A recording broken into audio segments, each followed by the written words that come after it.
Hey everyone, and welcome to This Explainer. Today, we are diving headfirst into a seriously atmospheric, fast-paced, contemporary suspense novel.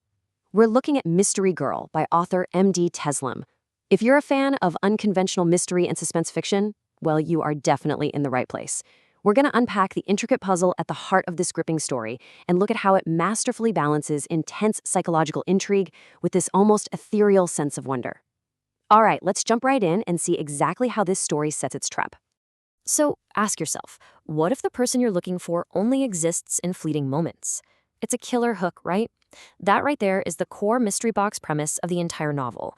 It immediately taps into something we all understand, that deep, almost gravitational pull of the unattainable. When something or someone is just out of reach, our curiosity goes into absolute overdrive. We want to know why.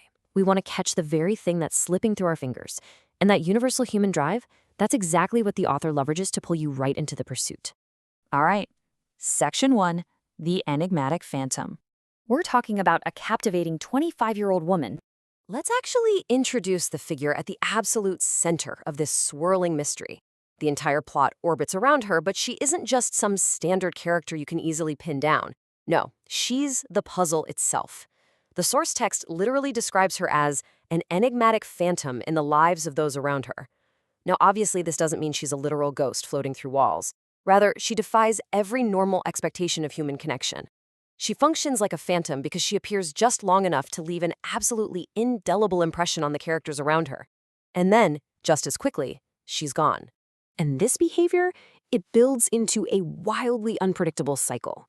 The text outlines her specific MO. Step 1, a brief appearance. She comes into view, establishing a real connection. Step 2, she leaves a note, a physical artifact proving she was there. And then, step 3, she vanishes, just completely dissipates back into thin air. I mean, imagine the psychological whiplash of experiencing that. She shows up, she drops a clue, and she's gone. It's this intoxicating cycle that leaves both the characters in the book and, honestly, you as the reader totally off balance. Moving on to Section 2, Notes Left Behind, Lingering Promises. You see, she doesn't just leave a memory when she vanishes. She leaves cold, physical evidence. Every single time she disappears into thin air, she leaves behind just one clue, a single note. And what's really fascinating here is the dual nature of that note. The source material tells us these notes act as a lingering promise, but simultaneously, they serve as a tantalizing riddle. The single piece of paper builds a massive amount of deep anticipation. It sort of whispers the possibility that she might one day return for good. But as the story rolls on, that note also becomes this haunting reminder that she may actually never truly arrive. It's a brilliant narrative device to keep the tension constantly ratcheted up.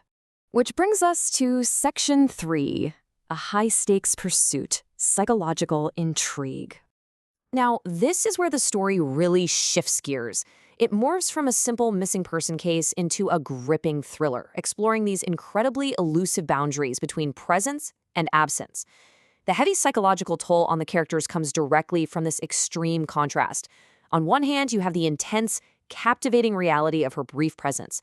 But on the other hand, you have the crushing, confusing weight of her immediate absence. Driven by unexpected twists and this wonderfully atmospheric buildup of suspense, the characters are stretched so thin across this boundary, just desperately trying to make sense of someone who refuses to stay in one place. Section 4, The Cosmic Game, Fate and Destiny. Let's take a step back for a second and zoom out from the literal plot to explore the grand, metaphorical forces at play. Because the author isn't just writing a standard thriller here, they actually define the central mystery as part of the cosmic game. What is that? Well, it's a grand, unpredictable play orchestrated by the universe itself, actively toying with human desires. The story positions this entire pursuit not just as a search for a missing person, but as a deep exploration of destiny. It really begs the question, are the characters actually making their own choices? Or is the universe simply playing a cruel game with their hopes, leaving them to blindly guess at her true motives until the bitter end? And that leads us perfectly into the core themes of the novel. First up, the allure of the unknown. The novel deeply understands the human obsession with solving puzzles and chasing after the completely unattainable. We literally just can't help ourselves. Second, fate and the cosmic game, like we just talked about, that grand, unpredictable play orchestrated by the universe. And third, suspense and illusion. This is where the book asks its hardest questions. By blending those fleeting encounters with her lingering messages, the story masterfully weaves suspense into the very fabric of reality and illusion. Finally, Section 5, Reality versus Illusion, Projection of Hope. This really brings our explainer to its thematic climax.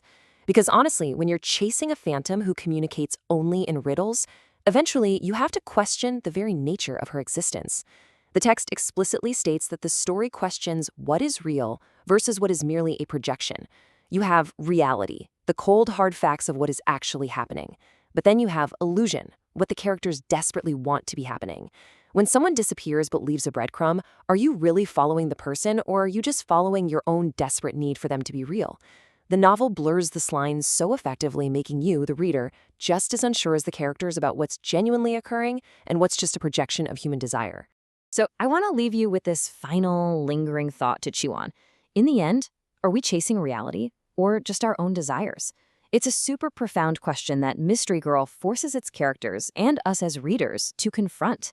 When we pursue the unknown so relentlessly, what are we actually trying to find? Thank you so much for joining me for this explainer of Mystery Girl by M. Taslim. I highly recommend diving into the book to experience this cosmic game for yourself.